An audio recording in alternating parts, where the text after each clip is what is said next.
पहिल्या दिवशीच्या देवीचं रूप जे आहे ते आहे शैलपुत्री. पण शैलपुत्री म्हणजे काय? शैल म्हणजे पर्वत.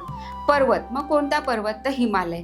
मग हिमालयाची पुत्री ती शैलपुत्री. मग आता ही हिमालयाची पुत्री कशी झाली? पार्वती कशी झाली? तर त्याच्या आधी ही ब्रह्मदेवाचा मानसपुत्र दक्ष प्रजापतीची कन्या होती. तिचं नाव होतं सती. आणि आपल्या वडिलांनी जो यज्ञ केला होता त्या यज्ञामध्ये महादेवांना आमंत्रण दिलेलं नव्हतं आणि स्त्री हट्ट, बालहट्ट याप्रमाणे महादेवांकडे या सतीने हट्ट धरला की मला सुद्धा पित्याच्या यज्ञाला जायचंय. अर्थात महादेव म्हणाले की आपल्याला आमंत्रण नाहीये तर आपण नाही जायचं. पण यावर माता खूप छान म्हणाली की आप घर, बाप घर आणि गुरु घर, इथे कधीही बोलावण्याची वाट बघायची नाही. यासमोर महादेव बोलले ठीक आहे तुझी मर्जी. आणि अशा प्रकारे थोडक्यात ही कथा सांगते की ही सती जेव्हा यज्ञाला गेली तेव्हा तिचा तिथे अपमान झाला आणि आपल्या पतीचा आविर्भाव न ठेवल्यामुळे आपल्या पतीचा आसन, आपल्या पतीचं जे काही होतं ते तिला दिसलं नाही आणि ती अतिशय क्रोधयुक्त झाली. तिला खूप वाईट वाटलं.